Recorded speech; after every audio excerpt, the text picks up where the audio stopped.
Overreaction Monday coming at you here. Mitchell Renz, host of the Raiders Report. And if your voice sounds like Dick, if you're still upset the fact that the Raiders lost 22-10 up against the Chargers, then hit that like button right now, man. I mean, I'm telling you what, when you have just so much hope going into a game and then that's the result that you get, I'm telling you right now, I know that I'm here in North Carolina. And again, shout out to the North Carolina Raider fans that brought Jeremy and I down here at the Back Then Bar and Grill. But this was one of the most frustrating football games that I've ever had to witness. And to be able to watch a bunch of other Raider fans also go through the lots and lots of downs. I can tell you this, I don't know the last time that I saw a grown Raiders fan cry since that last time I was in Oakland when the Raiders lost to Gardner Minshew and the Jacksonville Jaguars. I saw a grown-ass Raiders fan cry last night. I think just because it was like, man, we're going to deal with this shit yet again. So coming up here, I got 5 stories that I've seen floating around social media. I have also been talking about it from our live stream yesterday.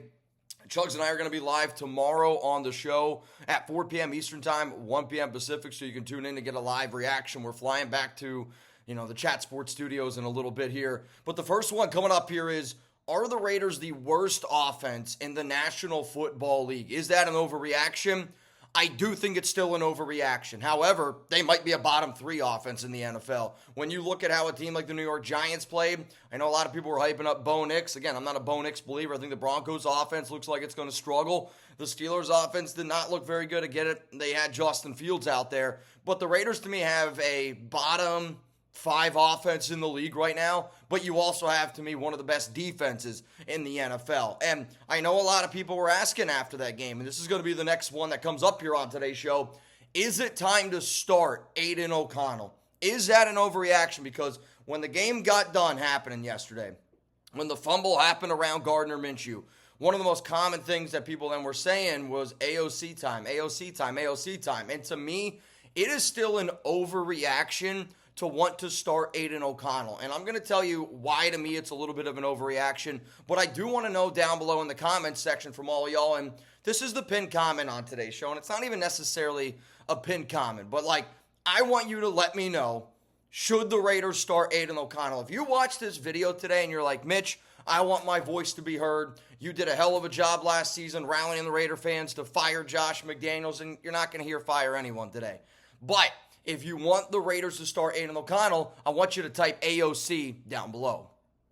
The only reason why I'm going to say that I don't think that it's time to start Aidan yet is because, Gardner had one really, really bad play where he fumbled it behind the line of scrimmage on a pass, a play that, looked like it slipped out of his hands. It was a strange play, no doubt, but he was still 25 of 33, 257 yards. Yeah, he had a bad pick there, but, Poona Ford made a play. He did have a touchdown. The offense itself was very vanilla, which we're going to get to here in a second. But the reason why I don't want to start Aidan O'Connell yet is, again, Gardner Minshew did win this battle. And if Aidan was somebody who was like a really, really great quarterback that showed us a lot of things, then, sure, you can consider it. But then there's also the factor of you're going on the road in Baltimore, and the Ravens are also 0-1. You know what I mean? So, to me, you got to put the guy that gives you the best chance to win in that game. And I still think that Gardner Minshew, with our offensive line woes right now, outside of Colton Miller and outside of, Thayer Munford was okay yesterday. Dylan Parham, that scared me a little bit. Andre James did not play as well as what I was hoping for. And Cody Whitehair, Christ almighty, he's terrible. But, if you're going to have an offensive line that struggles to protect your quarterback like the Raiders had yesterday, I don't know if it's smart to put in Aidan. But then my other point is this. If the Raiders do drop another to Baltimore this upcoming week and you're 0-2, I would rather you start Aidan O'Connell for the first time against the Carolina Panthers at home to build his confidence instead of playing Aidan O'Connell on the road against the Baltimore Ravens. Now, sure, he might go out there and he might win the football game, and that's going to build confidence anyway. But, if you're going to make the quarterback switch, I don't think it's as easy as saying, Gardner didn't play well, we lost the game, it's time to go with Aidan. That's not how I look at it. I look at it as, if you're making this quarterback switch, you better make sure that it's the right switch, and you better make sure he goes out there and does his thing, because if Aidan goes out there and plays against, one of the best football teams in the league in Baltimore, and he lays a stinker, well, then you're going to be sitting there going, I don't know if we have confidence in any of our quarterbacks. So all I'm going to say is this. I'm sticking with Gardner Minshew this week against Baltimore. I still think that he gives us the best chance to win with the current situation that we have. But if the Raiders go 0-2 and you're going to think about it, the time to consider starting AOC could be week 3 up against the Carolina Panthers, because that looked like a team that could have the number 1 overall pick in the NFL draft. All right, y'all, if you haven't already hit that subscribe button, please make sure that you do so. I know that yesterday's game was tough to watch. Like, I'm not going to sugarcoat it. It was a really, really frustrating football game from top to bottom. But you know what? We're a family here. We're going to ride and die together. The amount of people that I met yesterday at the Back Den Bar and Grill that were able to pull up, man, seriously, from the bottom of my heart, thank you guys so much for showing up. But that's what the nation here is all about. We're going to get tons of videos throughout the week. I'm going to make another video once Chugs and I land back in Dallas on some winners and losers, so be on the lookout for that.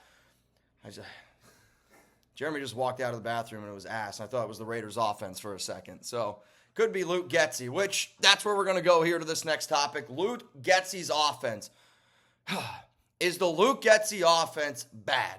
I'm going to give you my answer on that one, but you probably already know where I'm going. Before I get into that, I do want to tell you about our sponsor here, PrizePicks, America's #1 daily fantasy sports app.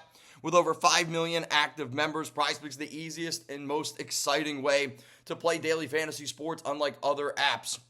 PrizePicks is just you against the numbers. All you do is pick more or less than on 2 to 6 players, stat projections, and watch the winnings roll in. So if anybody likes what I'm saying here, download the PrizePicks app today at prizepicks.com/CLNS. Make sure that you use code CLNS and get $50 instantly when you play $5. That is code CLNS on PrizePicks to get $50 instantly when you play $5. You don't even need to win to receive the $50 bonus. It's guaranteed. PrizePicks run your game. So I know that my picks for yesterday's game for the Raiders did not go well. Like, I think I got half of them correct, which obviously, stinks, but it is what it is. The picks that I'm going to be rolling with today on Monday Night Football in the Jets and 49ers game look like this, if you can see it.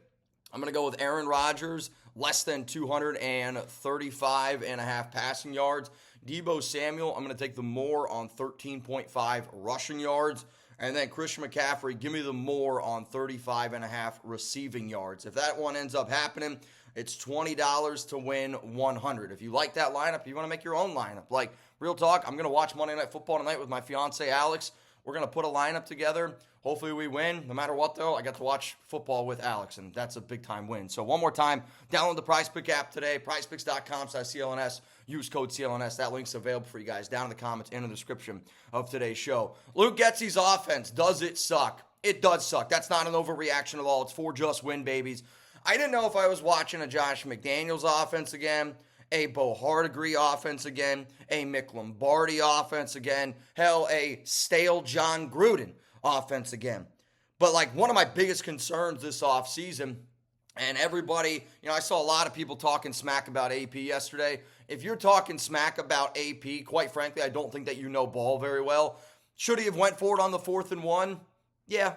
No, there's no doubt about it. I think Antonio Pierce would even look you in the eyes and go, yeah, I think I'd have to have one up. We should have went for it on 4th down and 1. You were down 6 points. But, I'm also not going to sit here and blame him for not wanting to trust his offense. Now, again, in that type of situation, you got to be a head coach that isn't afraid to go out there and lose a game. The Raiders were playing all day on offense. They were afraid to lose a game. You got to be an aggressive team. That's just the way that the NFL is. And I get it. It's not easy when you have one of the worst quarterback situations in the league. But if you're Luke Getsy, you got to figure out a way to scare a defense a little bit. It was a lot of dinking and dunking and dinking and dunking. And sure, your offensive line was really struggling to be able to protect Minshew. Minshew was kind of fighting for his life a lot of those times. But, how does Davante Adams have only 6 targets? You know what I'm saying? I get it. They targeted Brock Bowers a lot. He ended up getting 8. I thought Jacoby Myers played well. 3 catches, 61 yards. But, if Davante Adams is your go-to guy, and anybody who watched that game yesterday, when Davante got involved, the entire offense looked totally different. Why? Because a lot of eyeballs are going to be on Davante Adams, and when he starts getting it going, the offense starts getting it going. But here's the other part. Davante has really stuck up for Getsy this offseason and said, that's a guy that I like. I'm happy that he's here. Well, I hope Davante has a conversation with Luke Getsy and says, hey, man, you better start getting me the freaking football, because there's already a lot of people talking about it. Davante's not going to finish the season with the Raiders. If that's what this offense looks like, and if we play the way that we did last night, it's not going to surprise me at all if the Raiders are looking for the number 1 overall pick next season and Davante Adams is somewhere else, because this defense is legit. The problem is the offense looked like it might be one of the worst offenses in the National Football League. So the next thing that we're going to talk about here is the defensive side of the football. And, is the defense a legit defense? Like last night when you watched the game, is that a defense where you go, that's a defense that's going to win 10 games? Like, that's a Super Bowl caliber defense. And for me personally, I don't know if it was a Super Bowl caliber defense, but is this defense legit? That's not an overreaction at all. This was 4 just win babies. Believe it, baby. And, it's a shame that you're not going to be able to see the defense potentially for a few weeks without Malcolm Koonce. Like, that definitely hurt. Tyree Wilson banged up his knee. I'll try to get an injury update on that throughout the week. But, I thought that the Raiders defense did well. I liked the pressure. Wilkins was great in the energy that he was bringing. Max ended up getting a sack. I was impressed by our defensive backs, from top to bottom. Sure, the run defense struggled. You gave up 135 on the ground to J.K. Dobbins, and a lot of it came on that 61-yard run. But, if anybody out there still believes in this defense, because that's the only reason why you're going to have confidence in this team winning 10 games, winning 9 games, is the defense. It sure ain't going to be the offense. That's the one thing that I definitely gathered from last night. And I'm not even going to sit here and say that it surprised me all that much, right? I knew that this Raiders offense was going to struggle. I didn't think they were going to struggle as much as they did last night, but I knew that they were going to struggle a little bit. The defense, I still have a lot of confidence in, and sure, when you look at that scoreboard, you're seeing, the Raiders defense gave up 22. No, they didn't. Think about how many stops that they ended up getting on the Minshew fumble, the Zamir White fumble. That was a backbreaker. The field position at times that the Raiders defense was put in, and then, they got tired at the end. Why? Because your offense couldn't sustain anything, and they were on the field over and over and over again. And your defensive line that right now, you were without Tyree Wilson, you were without Malcolm Koonce. That's 2 guys that you were hoping to have a little bit of a rotation with, and you didn't have them. They got tired at the end of it. To me, though, I still believe in this Raiders defense. This is how this team's going to win football games. And to me, anybody that's saying bad stuff about Antonio Pierce, he's a defensive-minded head coach. He still needs to make the right decisions, no doubt about it. But this defense is flying all over the football field. Right now, the worst thing that Antonio Pierce, I think, has done as the head coach of the Raiders is hired Luke Getsy as an offensive coordinator. And, Chugs and I were kind of talking about it last night, where I think when you really watch that game and just how the entire offseason unfolded, they really thought that they were going to get Jayden Daniels. They really, really thought that they were going to be able to trade the entire house to go up and get Jayden Daniels. And once all that stuff didn't happen, they were like, oh, man, we're really going to try to roll into the season with Aidan O'Connell and Gardner Minshew. The good news is there's a lot of really, really good quarterbacks in the draft coming out from what I've seen so far. Yeah, Dak Prescott got his deal. He got his extension, but I still don't know if it's totally impossible just based off of the crazy shit that we see year in and year out here. But I'll tell you what, defense is legit. I still believe, and I hope a lot of people down in the comments also just spam believe, because if you don't believe in the defense, it's going to be a long, long year here for the Raiders. Let's go to my final overreaction, and is it time to consider starting Alexander Mattison over Zamir White? To me, this is 4 just win babies. It's not an overreaction, but it's just like the way I would say it based on matchup. You're going up against the Baltimore Ravens next week, a team that's going to be physical up the middle.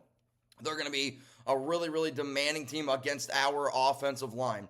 If I'm the Raiders, I'm putting Alexander Mattison out there, and one of the things that I said going into last week was I think one of the players that could be a surprise player was Mattison, and I said that because he's one of the better pass-blocking backs in the league. The Raiders used him to just help, control the edge rushers of Joey Bosa, Khalil Mack as best as that they could.